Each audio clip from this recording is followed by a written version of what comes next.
મોટી મોટી સભાઓની અંદર આ તમામ મંત્રીઓ મોટી મોટી વાતો કરતા હોય છે, ફાંકાફોજદારી કરતા હોય છે। 2024 સુધીનો જો રિપોર્ટ જોવા જઈએ તો 6116 મહિલાઓ સાથે દુષ્કર્મ થયું છે એવા કેસ નોંધાયા છે। ગૃહમંત્રી ભાષણોની અંદર માત્ર ને માત્ર રીલ બનાવતા દેખાય છે।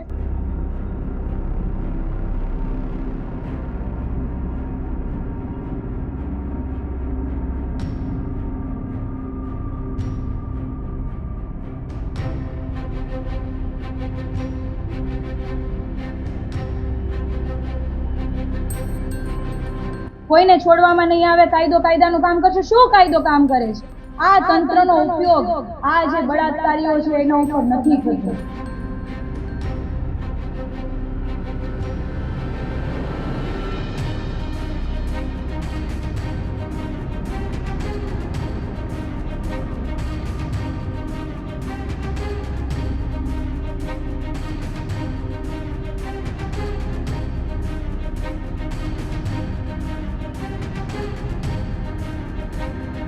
માનનીય હર્ષભાઈ સંઘવીને હું કહેવા માંગુ છું કે ગૃહમંત્રી છો તમે કદાચ ભૂલી ગયા છો કે આ ગુજરાતની અંદર તમે ખૂબ મહત્વની જવાબદારી ઉપાડશો।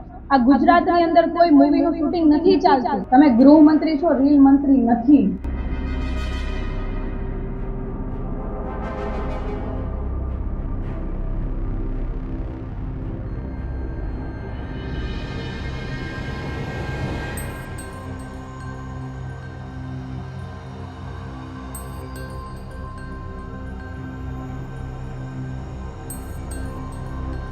₹25,968 કરોડનું બજેટ ગુજરાત સરકારમાંથી મહિલાઓની સુરક્ષા માટે ફળવાય છે। બેટી બચાવો બેટી પઢાઓ, ક્યાં પણ બેટીને બચાવીશું કઈ રીતે?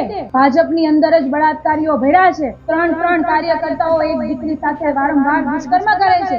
પોલીસ એમની ફરિયાદ નથી લેતી કારણ કે એ વ્યક્તિ ભાજપનો કાર્યકર્તા છે।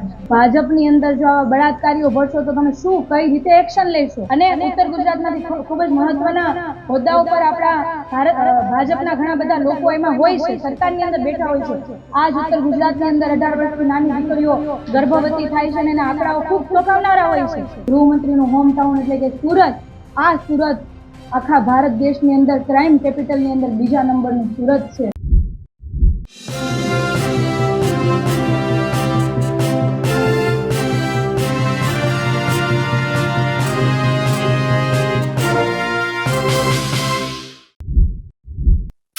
ગુજરાતમાં છેલ્લા ઘણા સમયથી મહિલાઓ પર અત્યાચારના કિસ્સાઓમાં સતત વધારો થઈ રહ્યો છે। ત્યારે આ જ મુદ્દે આમ આદમી પાર્ટીના મહિલા અધ્યક્ષ પાયલ સાકરિયાએ ગાંધીનગરમાં પ્રેસ કોન્ફરન્સ કરી હતી। તેમણે ગૃહમંત્રી હર્ષ સંઘવી પર નિશાન પણ સાધ્યું હતું। તેમણે હર્ષ સંઘવીને રીલ મંત્રી નહીં પણ રિયલ મંત્રી બનવાની વાત કરી હતી। તો સાથે સાથે પાયલ સાકરિયા સાથે આપના કાર્યકર્તાઓએ મુખ્યમંત્રીના નિવાસસ્થાને જવાના પ્રયાસ કર્યા હતા, પણ મંત્રીમંડળ નિવાસસ્થાનની બહાર જ પાયલ સાકરિયા અને કાર્યકર્તાઓની અટકાયત કરવામાં આવી હતી। નમસ્કાર, હું છું ચંદ્રિકા પુત્રી નિરાલી મહેરિયા। તો આવો સાંભળીએ પાયલ સાકરિયાએ શું કહ્યું। આજની આ પ્રેસ વાર્તાની અંદર ઉપસ્થિત તમામ પત્રકાર ભાઈઓ અને મારા સંગઠનના સૌ બહેનોનું હાર્દિક સ્વાગત છે। ભાઈએ વાત કરી એવી રીતે આના પહેલા પણ પ્રેસ વાર્તાના આયોજન થકી અમે સરકારનું ધ્યાન દોરવાનો પ્રયત્ન કરેલો અને રેલ મંત્રીઓ સુધી ગુજરાતની હકીકત પહોંચાડવાનો અમે પ્રયાસ કરેલો હતો। પરંતુ છેલ્લા 10 વર્ષની જો મહિલા સુરક્ષાની વાત કરીએ, આમ તો 30 વર્ષથી ભાજપની સરકાર છે, પણ ટ્રિપલ એન્જિનની સરકાર એટલે કે છેલ્લા 10 વર્ષથી આપણે જો જોવા જઈએ કે ગુજરાતની સલામતી શું છે, ગુજરાતની અંદર શું થઈ ગયું। મોટી મોટી સભાઓની અંદર આ તમામ મંત્રીઓ મોટી મોટી વાતો કરતા હોય છે, ફાંકાફોજદારી કરતા હોય છે, પરંતુ રિયાલિટી આખી અલગ છે। અરે તમે વિકાસની વાતો કરો છો, તમે મોટી મોટી સલામતીની વાતો કરો છો, ગુજરાતમાં મહિલાઓ સલામત છે એવી ગુજરાતના બહારના રાજ્યોની અંદર તમે સભાઓની અંદર વાત કરો છો, પણ આ ગુજરાતની હાલત શું છે? છેલ્લા 10 વર્ષની વાત કરીએ તો એક પછી એક વર્ષનો જો આપણે NCRB નો રિપોર્ટ જોવા જઈએ કે જેમાં ગુનાઓ નોંધાયા છે, બળાત્કારના ગુનાઓ નોંધાયા છે, એવા તો કેટલાય ગુનાઓ એવા છે કે જે નોંધાયા નથી। ઓન ચોપડે જે નોંધાયા છે એનો આંકડો જો જોવા જઈએ તો છેલ્લા 10 વર્ષમાં એટલે કે 2015 થી 24 સુધી, 2025-26 નો તો રિપોર્ટ નથી હજી રજૂ થયો, 2024 સુધીનો જો રિપોર્ટ જોવા જઈએ તો 6116 મહિલાઓ સાથે દુષ્કર્મ થયું છે એવા કેસ નોંધાયા છે। એક કેસ હોય, 2 હોય, 3 હોય, 4 હોય, એની જગ્યાઓ પર તમે જોવા જાવ તો 6116 દીકરીઓ પીંખાઈ છે, મહિલાઓ પીંખાઈ છે.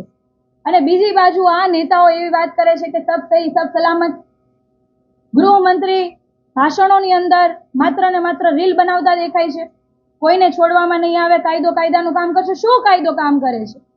ક્યાં કોને ડર લાગે છે? કયા હવસખોરોને ડર લાગે છે? કયા માફિયાને ડર લાગે છે? કયા બળાત્કારીને ડર લાગે છે?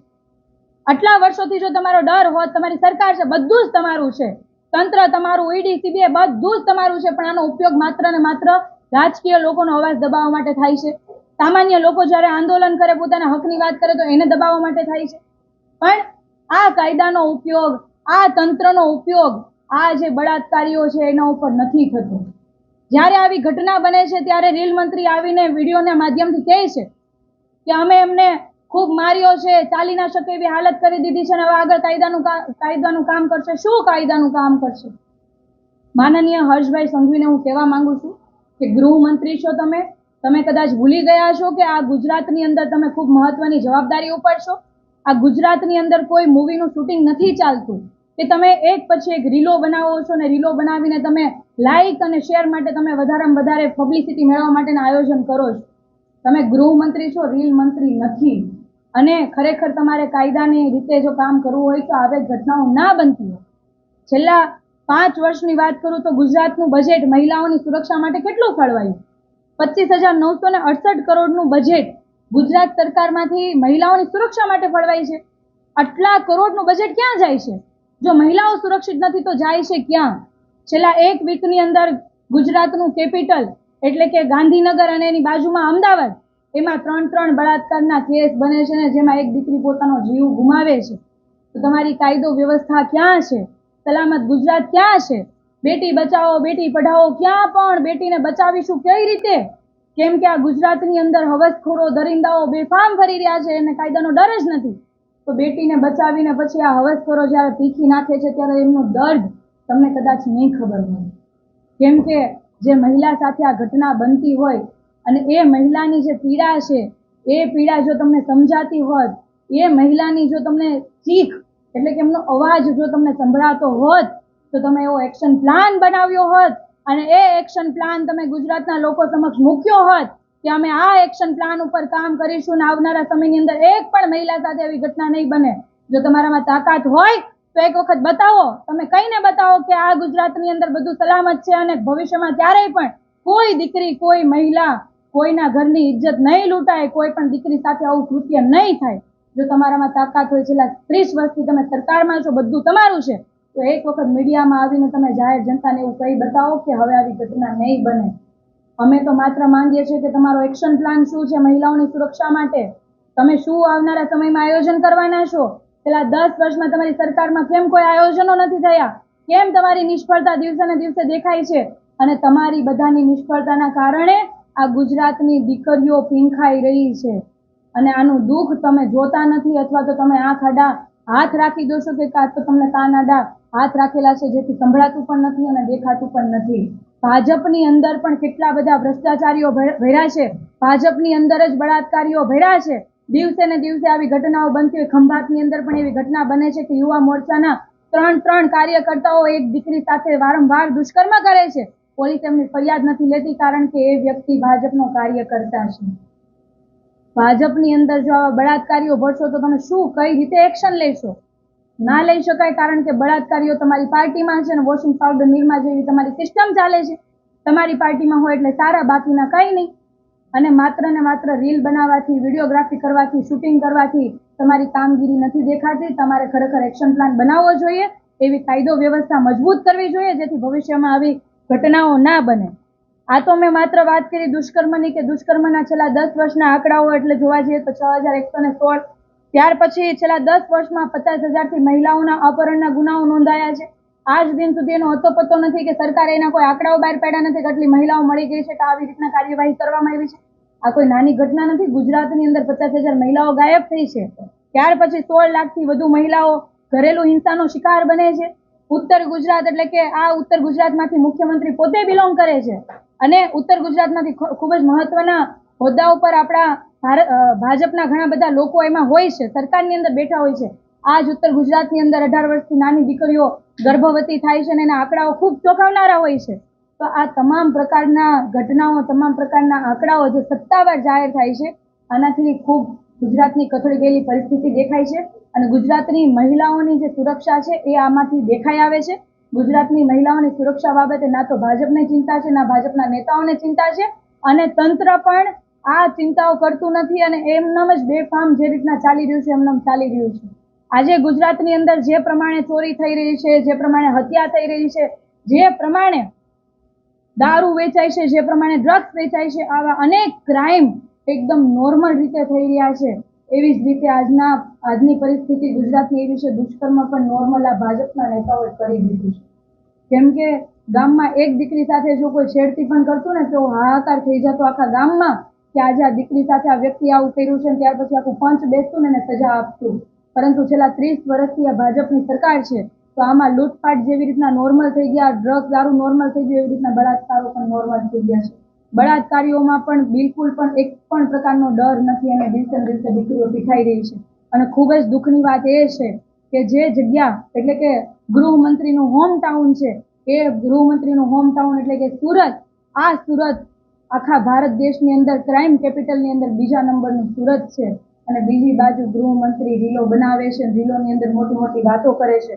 અમે માત્ર ગૃહમંત્રીને એવું કહેવા માંગીએ છીએ કે કેમેરા ઉપર આવીને તમે દમ નહીં બતાવો, તમારામાં તાકાત હોય તો ખરા અર્થની અંદર જમીન પર ઉતરો ને એ જે બળાત્કારીઓ છે એના ઉપર દમ બતાવી જુઓ, તો અમે માનીએ કે તમે ખરા અર્થની અંદર ગૃહમંત્રી છો. રીલ બનાવવાથી ગુનેગારો ડરશે નહીં, તમે કાયદાનો ડર બતાવશો તો ડરશે. અને કાયદામાં ગુજરાત સરકાર અને ભાજપ સરકાર સંપૂર્ણપણે નિષ્ફળ ગઈ છે. હું ગુજરાતના તમામ લોકોને કહેવા માંગુ છું કે જ્યારે કાયદો વ્યવસ્થા કથળી જાય અને જ્યારે નેતાઓ આ બાબતે બોલતા ચૂપ થઈ જાય, સત્તામાં બેઠેલા લોકો જ્યારે આંખ આડા કાન કરે, ત્યારે આપણે સૌએ જાગવાની જરૂર છે. ત્યારે આપણે સૌએ આ બાબતે ભાજપના નેતાઓ કે સત્તાધારી નેતાઓને ભાન કરાવવાની જરૂર છે. અમે પહેલા તો અમે પ્રેસ કોન્ફરન્સના માધ્યમથી સરકારનું ધ્યાન દોર્યું હતું કે મહિલાઓની પરિસ્થિતિ ઉપર તમે થોડું ધ્યાન રાખો અને આવી ઘટનાઓ ના બને એના માટેના ચોક્કસ આયોજનો કરો, પરંતુ નજરઅંદાજ કરવામાં આવ્યું. ત્યારબાદ મહિલા મોરચો આમ આદમી પાર્ટીનો મહિલા આયોગમાં પણ ગયો હતો અને મહિલા આયોગમાં ગયા પછી થોડું વધારે દુઃખ થયું, કેમ કે ગુજરાતની અંદર ભાજપની 30 વર્ષથી સરકાર છે, પરંતુ ગુજરાતની ભાજપ પાસે એક પણ મહિલા એવી યોગ્ય નહીં દેખાણી કે એમને મહિલા આયોગના પ્રમુખ બનાવી શકાય. એટલે ઘણા વર્ષોથી મહિલા આયોગનું પદ જ ખાલી છે, મહિલા પ્રમુખનું પદ જ ખાલી છે.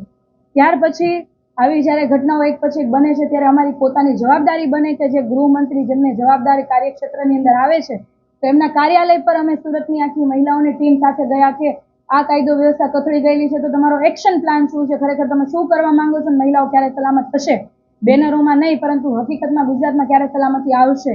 તો ત્યારે આજ માનનીય ગૃહમંત્રીએ પોતાની તાકાત પોલીસો દ્વારા બતાવી અને અમને ડિટેન કરી લેવામાં આવ્યા અને પોલીસ સ્ટેશન હજીરાના બેસાડી દેવામાં આવ્યા. ત્યારે આજે અમારી પાસે છેલ્લો માત્ર એક જ રસ્તો છે કે અમે આ તમામ બાબતે ખૂબ જ દુઃખી છીએ અને આ વાત જે મહિલા સુરક્ષાની છે, કોઈ રાજકીય મુદ્દો નથી કે કોઈ એવી વાત નથી કે જેના ઉપર રાજકારણ થઈ શકે. અમે માત્ર એટલું ઈચ્છીએ છીએ અને આ વાત લોકોની અને ગુજરાતની હરેક મહિલાની છે અને આ મહિલાની પીડા અમે માનનીય મુખ્યમંત્રીશ્રીને પહોંચાડવા માટે અત્યારે અહીંથી તમામ બહેનો સાથે જઈએ છીએ. આ બહેનો આપણા પ્રદેશના મુખ્ય હોદ્દા પર જે છે એ બહેનો છે, અમદાવાદ ગાંધીનગરના ખૂબ જવાબદાર બહેનો છે. અમે કોઈ પ્રકારનો મોટો વિરોધ પ્રદર્શન કે પછી બીજું કોઈ આયોજન નથી, પણ આજે અમે માનનીય મુખ્યમંત્રીશ્રીને કહેવા માંગીએ છીએ કે તમે જે જાહેર મંચ ઉપરથી કહો છો કે અમારી સરકાર મૃદુ સરકાર છે, સંવેદનશીલ સરકાર છે, તો મહિલાઓ માટેની તમારી સંવેદના ક્યાં મરી ગઈ છે? તમારા મંત્રીઓ એક પછી રીલો બનાવે છે, પરંતુ દિવસે ને દિવસે દીકરીઓ પીઠાય છે, તેના માટે તમે શું આયોજન કરશો? આ અનેક સવાલ સાથે ગુજરાતની હરેક મહિલાના સવાલ સાથે અમે અહીંયાથી મુખ્યમંત્રીશ્રીના આવાસ તરફ જઈએ છીએ અને આ તમામ સવાલો અમે માનનીય મુખ્યમંત્રીશ્રીને પૂછીશું.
તો જેમ તમે પાયલ સાકરિયાની વાત સાંભળી, તમે તેમની વાતથી કેટલા સહેમત છો અને આ વિશે શું વિચારો છો, અમને જરૂરથી કમેન્ટ કરીને જણાવજો.